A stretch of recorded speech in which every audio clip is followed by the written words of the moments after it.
Alors bonsoir Fanny déjà. On sait que ce soir c'est la dernière Fanny's Party avant ton départ à Hong Kong.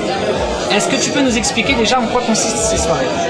Alors cette soirée ça réunit tous les fans de nouvelles technologies. Alors ça comprend ce qu'on appelle les geeks qui viennent des forums d'early adopters, des forums sur les PDA, sur les téléphones. Ça ramène aussi tout ce qui est blogueur, puisque depuis 2 ans et demi le phénomène des blogs a explosé et en fait tous les blogueurs veulent avoir le top aussi pour pouvoir envoyer des photos, des vidéos sur leur blog, podcaster. Donc voilà, ça réunit toutes ces personnes-là et maintenant ça réunit aussi des marques qui viennent présenter en exclusivité des produits qui sont pas encore sortis ou qui vont sortir ou qui viennent de sortir. D'accord. D'où est venue l'idée des Fanny's Party? Il n'y a pas eu l'idée, en fait c'est très bête, mais j'étais sur des forums tout le temps, sur des forums sur les PDA il y a 5 ans et on discutait, on échangeait. Moi je suis devenue modératrice assez vite en technique. Et puis un jour j'ai dit tiens on va se faire un repas et on devait être une douzaine avec qui on communiquait beaucoup, on s'est retrouvés à 50. Et en fait le truc c'est qu'il y avait des PDA connectés en Wi-Fi et ils se sont dit on s'éclate à la Fanny's Party et le lendemain j'ai reçu 50 mails pour savoir quand était la prochaine soirée. Donc à l'époque les gens venaient qu'avec leur matos perso importé du Japon, c'était vraiment des geeks limit nerd quoi, c'était vraiment voilà. Et puis au bout de la 3e on était déjà 90, celle d'après 150 et puis là maintenant on est 250 en moyenne, ce soir on était 300. Voilà, et en fait j'ai pas eu à démarcher les marques, ça s'est fait tout seul, c'est-à-dire que c'est elles qui en ont entendu parler parce que la presse a commencé à parler de la soirée et donc les marques sont venues d'elles-mêmes proposer et là maintenant il y a un circuit, c'est-à-dire que j'ai toutes les marques par mail, je les préviens pour la prochaine et celles qui souhaitent venir me disent voilà. Très bien. Et d'où te vient ce goût pour les nouvelles technologies? Je suis née dedans. J'avais un peu analyste programmeur et à 6 ans je programmais et j'aimais ça et j'avais un fer à souder pour démonter les postes radio et les télés. Donc tu étais baigné dedans dans ton enfance? Ouais, ça et la science-fiction c'était mes trucs à moi. Est-ce que tu peux nous parler de ton départ à Hong Kong? Est-ce que tu comptes y faire? Alors le départ à Hong Kong c'est dans 3 semaines, je pars pour au moins 2 ou 3 ans.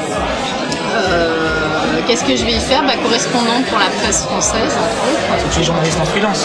Je suis journaliste en freelance, je travaille pour des chaînes de télé, pour de la presse papier. Donc je vais continuer ça et puis je vais continuer à travailler avec l'agence de marketing viral qui est Culture Buzz et le groupe Xen, où je vais en fait lancer toute la branche Asie. D'accord. Quels sont les 3 objets technologiques que tu préfères et ceux que tu utilises au quotidien? Alors, en ce moment, les trucs dont je me séparerai pour rien au monde, c'est mon Nokia N95, parce que c'est le téléphone qui a récompensé le techno, même s'il y a encore quelques tout petits défauts sur les GPS, le reste est vraiment top.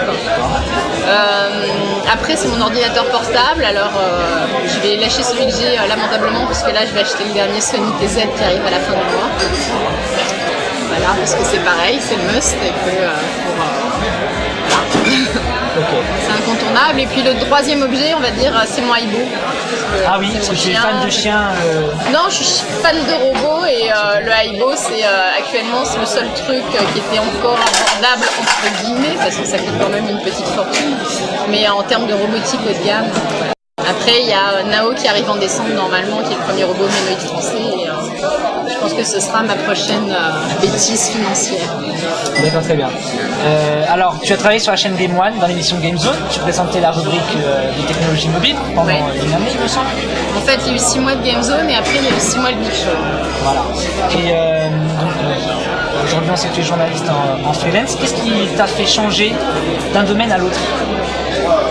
En fait, j'ai commencé comme journaliste freelance et même pour Game One, j'étais encore freelance. C'est-à-dire que je travaillais un jour par semaine sur la chaîne, on enregistrait toutes les émissions à l'affiné. Et le reste du temps, je travaillais pour d'autres magazines comme Stuff, comme Mobile Mag. Voilà, je travaille pour plein de magazines depuis longtemps. D'accord, donc tu travaillais avant pour la presse et ça s'est fait ensuite avec Game One. Voilà, j'ai fait la télévision après et là j'ai bougé sur Direct 8 cette année parce que Game One changeait de ses concepts d'émission et voilà, j'ai continué à travailler sur l'émission Next in the City de temps en temps sur par exemple le petit reportage au 3GSM à Barcelone. Voilà, je travaille encore avec Alex et Fabien régulièrement quand je peux finir. D'accord. Alors on sait que tu es mère de 2 enfants. Ouais. Est-ce qu'ils s'intéressent aussi aux technologies mobiles, comme toi? Oui, bah, ils baignent dedans, hein, ils les voient tous les jours maintenant. D'accord. Et ils en utilisent de leur propre gré au De quotidien? leur propre gré, oui, de mon gré, ils ont le droit à une demi-heure de Nintendo DS par semaine. Donc ça reste S'ils quand sont même. sages. S'ils sont sages. C'est mes consoles, je leur prête. D'accord. Alors dans tes soirées, on peut tester des produits en exclusivité qui ne sont pas encore sortis. Est-ce que tu peux nous présenter un des produits que tu as avec toi?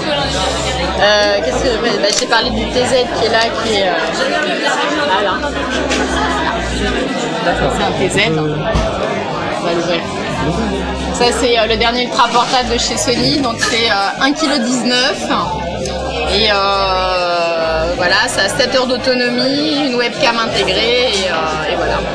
Donc c'est le dernier ultra portable de chez Sony. C'est le dernier ultra portable de chez Sony, le plus léger actuellement sur toutes les gammes d'ultra portables, le plus discret. Il y a tout dedans. Et donc tu penses te le prendre ou Je pense pas, c'est sûr. Non, c'est sûr. Ah, c'est sûr, tu vas craquer. J'ai mon Asus W5 qui va dégager pour celui-là. Très bien. Alors, merci Fanny d'avoir répondu à nos questions et bonne chance à toi pour la suite à Hong Kong. Merci.